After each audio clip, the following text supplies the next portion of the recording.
అందరికీ నమస్కారం. అందరూ ఎలా ఉన్నారు? వారాహి నవరాత్రి పూజా విధానం మంత్రాలతో సహా స్టెప్ బై స్టెప్ వీడియో నేను ఆల్రెడీ మన ఛానల్లో పోస్ట్ చేశానండి. ఎవరైనా చూడని వారు ఉంటే దాని లింక్ కింద డిస్క్రిప్షన్ బాక్స్ లో ఇస్తాను. నవరాత్రి పూజ చేసుకునేటప్పుడు ఈ ఆడియో పెట్టుకొని మీరు పూర్తి పూజను చేసుకోవచ్చు. అలాగే చాలా మంది వ్యూయర్స్ మేము నవరాత్రి పూజ మొదటిసారి చేసుకుంటున్నాము కాబట్టి పూజా పీఠ మొత్తము కూడా ఎలా సిద్ధం చేసుకోవాలి, ప్రతి ఒక్కరికి కూడా ఈ వీడియో ఎంతో ఉపయోగపడుతుందని, సులువుగా మీరు పూజా పీఠను సిద్ధం చేసుకుంటారని ఆశిస్తూ ఈ వీడియో మీకోసం. మొదటిసారి ఛానల్ ని చూసేవాళ్ళు మా ఛానల్ ని సబ్స్క్రైబ్ చేసి పక్కనే ఉన్న బెల్ ఐకాన్ ని ప్రెస్ చేయండి. దీనివల్ల మీకు రానున్న ఆధ్యాత్మిక వీడియోస్ అన్ని కూడా నోటిఫికేషన్ ద్వారా మీకు అందుతాయి. అలాగే మీరు ఎటువంటి వీడియోని మిస్ కాకుండా చూడగలరు. మా వీడియోస్ మీకు నచ్చినట్లయితే లైక్ చేయండి, షేర్ చేయండి. పూజా పీఠను ఎప్పుడు సిద్ధం చేసుకోవాలి అన్న ప్రశ్న మీ అందరికీ ఉంది కదా. ఉదయం పూజ చేసుకునే వాళ్ళు ఉదయాన్నే సిద్ధం చేసుకొని బ్రాహ్మీ ముహూర్తంలోనే మీరు పూజను చేసేసుకోండి. అదే రాత్రి పూట మీరు పూజ చేసుకుంటే కనుక మీరు సాయంత్రం ఈ పూజా పీఠని సిద్ధం చేసుకోండి. అలాగే పూజా పీఠను మనం ఏ దిక్కున పెట్టుకోవాలి అని కూడా అడుగుతున్నారు కదా. మీరు పూజా పీఠని ఎప్పుడు కూడా ఈశాన్యం మూల లేదు అంటే తూర్పు దిక్కున పూజా పీఠను పెట్టుకోండి. ఎలాగూ అంటే పూజా పీఠ పెట్టుకున్నాక అమ్మవారి ఫోటో పెట్టుకుంటారు కదా, అమ్మవారు పడమర దిక్కును చూస్తూ ఉండాలి. ఇప్పుడు పూజా పీఠ పెట్టుకునే చోట ముందుగానే మీరు కొంచెం నీళ్లలో రాళ్ల ఉప్పు పసుపు వేసేసి తడిగుడ్డ మొత్తము పెట్టి ఆ తరువాత కొంచెం గోమయాన్ని తీసుకొని దాంట్లో కొంచెం పసుపు కలిపి మీరు పెట్టుకునే పూజా పీఠ స్థలంలో మొత్తము కూడా అలకండి. నేను గోశాలకు వెళ్లి ఈ పౌడర్ ని తెచ్చుకున్నానండి. ఇది గోమయ పౌడరు. దీన్ని కొంచెం వాటర్ లో కలిపేసేసి పసుపు వేసి ఈ రకంగా నేను అలుక్కున్నాను. ఎందుకంటే మాటిమాటికి గోశాలకు వెళ్లి గోమయం తెచ్చుకునే సమయం మనకి ఉండదు కదా, అందుకే నేను ఈ ప్యాకెట్ తెచ్చుకున్నాను. మీకు అందుబాటులో గోశాల ఉంటే మీరు ఆ రోజే వెళ్లి గోమయం కొంచెం తెచ్చుకొని అలుక్కోండి. అలాగే ఈ అలికిన స్థలంలో బియ్య పిండితోటి అష్టదళ పద్మం ముగ్గును వేయండి. ఉత్తి పద్మం ముగ్గు వేసి వదలకూడదు. చుట్టూరు కూడా చతురస్రంగా 4 దిక్కులా కూడా గీతలను నేను చూపిస్తున్న విధంగా వేసుకోండి. ఆ తరువాత ముగ్గు మొత్తము కూడా పసుపు కుంకాలతోటి అలంకరించండి. ఈ రకంగా ముందు మీరు ముగ్గును వేసి ఆ స్థలాన్ని సిద్ధం చేసుకోవాలి. ఇప్పుడు ఎక్కడైతే మీరు అమ్మవారిని స్థాపించాలి అనుకుంటున్నారో ఆ స్థలంలో మీరు పూజా పీఠను పెట్టుకోండి.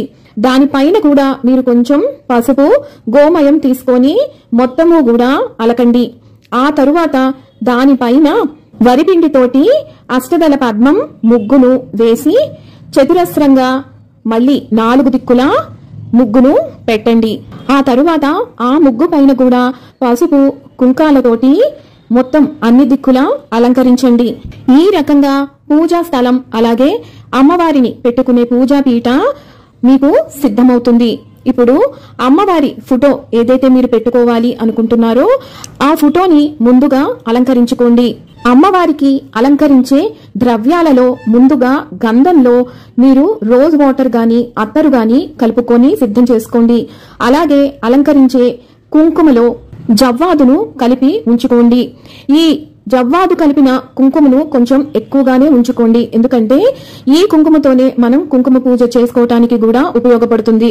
ఇలా సిద్ధం చేసుకున్న వాటితోటి అమ్మవారికి ముందుగా గంధపు బొట్టు పెట్టి దానిపైన కుంకుమ బొట్లు పెట్టి అలంకరించి ఫోటోను సిద్ధం చేసుకోండి. ఇదే విధంగా అమ్మవారి ప్రతిమ మీరు ఏదైతే పూజా పీఠ మీద పెట్టుకోవాలి అనుకుంటున్నారో ఆ ప్రతిమలకు కూడా ఇలాగే గంధపు బొట్టు పెట్టి కుంకుమ బొట్లు పెట్టి అలంకరించుకోండి. ఆ తరువాత పూజా పీఠ మీద కొంచెం బియ్యాన్ని పోసి దాని మీద ఒక తమలపాకు ఉంచుకోండి. ఇప్పుడు అలంకరించుకున్న అమ్మవారి ఫోటోను ప్రతిమను ఆ పూజా పీఠ మీద పెట్టుకోండి. నేను వారాహి అమ్మవారి ప్రతిమను దీపం రూపంలో తీసుకున్నానండి. ఎందుకు అంటే కామాక్షి దీపం మీ అందరికీ తెలుసు కదా, అది ఎంత శక్తివంతమో అంతకి చాలా రెట్లు శక్తివంతమైనది ఈ వారాహి అమ్మవారి దీపం. అందుకే నేను దీపం రూపంలో అమ్మవారి విగ్రహాన్ని తీసుకున్నాను. మీ దగ్గర వారాహి అమ్మవారి ప్రతిమ గాని ఇలాగా దీపం గాని ఏదీ లేకపోతే అసలు కంగారు పడాల్సిన అవసరం లేదండి. మీరు ఈ ప్రతిమకు బదులుగా దీపారాధన దేంట్లో అయితే చేసుకుంటారో కామాక్షి దీపం, లేదు అంటే నిత్య దీపారాధన చేసుకునే దీపపు స్తంభం ఏదైనా సరే, మీరు నేను ఎక్కడైతే అమ్మవారి ప్రతిమా దీపాన్ని పెట్టానో ఆ స్థలంలో మీరు ఆ దీపాన్ని పెట్టుకొని ఆ దీపంలోకే మీరు అమ్మవారిని ఆవాహన చేసుకొని పూజను నిర్వహించుకోవచ్చు. మీకు వారాహి అమ్మవారి దీపమే లేదా ప్రతిమే ఉండాలి అన్న నియమం లేదు. అలాగే వారాహి అమ్మవారి ఫోటో లేకపోతే నేను ప్రతి వీడియోలో మీకు చెప్తూనే ఉన్నాను, దుర్గాదేవి, లలితాదేవి ఇలా మీ ఇంట్లో ఏ ఫోటో ఉంటే ఆ ఫోటోని పెట్టుకోవచ్చు. అర్థమైంది కదా? ఇక ఆ తరువాత దీపారాధన కోసం మీరు కుందులను సిద్ధం చేసుకోండి. దాంట్లో మీ దగ్గర ఆవు నెయ్యి ఉంటే ఆవు నెయ్యి, లేదు అంటే నువ్వుల నూనెను పోసి ఒత్తులు వేసి కింద తమలపాకులు, లేదు అంటే స్టీల్ కాని ప్లేట్లను వేసి సిద్ధం చేసుకోండి. చూశారు కదా, ఈ రకంగా దీపాలు, అమ్మవారి ఫోటో, విగ్రహం పెట్టుకున్నాక పూజాపీఠ ఈ రకంగా సిద్ధమవుతుంది. ఇప్పుడు కొంచెం పసుపు తీసుకొని పసుపు గణపతిని తయారు చేసుకొని కుంకుమతో అలంకరించి ఒక తమలపాకు మీద పెట్టి పూజాపీఠ మీద ఈ రకంగా పెట్టుకోండి. ఒకవేళ ప్రతిరోజు కూడా పసుపు గణపతిని చేసే సమయం లేదు అనుకుంటే కనుక మీరు పసుపు గణపతికి బదులుగా గణపతి ప్రతిమను పెట్టుకోవచ్చు. ఆ తరువాత అమ్మవారి ప్రతిమలకు అన్నిటికీ కూడా పూలతోటి అలంకరించండి.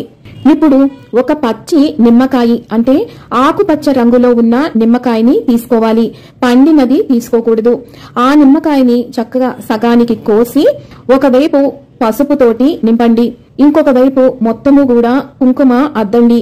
ఆ రెండింటిని తీసుకువెళ్లి మీరు పూజాపీఠ మీద అమ్మవారికి ఇరు ప్రక్కలా కూడా ఈ నిమ్మకాయలను పెట్టండి.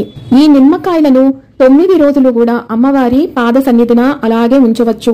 ఒకవేళ అనుకోకుండా ఈ నిమ్మకాయలు ఏదైనా కారణం వల్ల చెడిపోతే కనుక వాటిని తీసేసి మళ్ళీ కొత్త నిమ్మకాయలను ఇదే విధంగా పసుపు కుంకాలు పెట్టి అమ్మవారి పాదాల దగ్గర ఉంచండి. దీంతో మీకు పూజాపీఠ మొత్తము కూడా సిద్ధమవుతుంది. ఈ రకంగా సింపుల్ గా మీరు మీ పూజాపీఠను సిద్ధం చేసుకొని పూజను నిర్వహించుకోవచ్చు. విన్నారు కదా అమ్మవారి పూజాపీఠను ఎలా సిద్ధం చేసుకోవాలి. మరొక వీడియోతో మళ్ళీ మిమ్మల్ని అందరినీ కలుసుకుంటాను. సెలవు మరి. సర్వం ఈశ్వరార్పణమస్తు. స్వస్తి.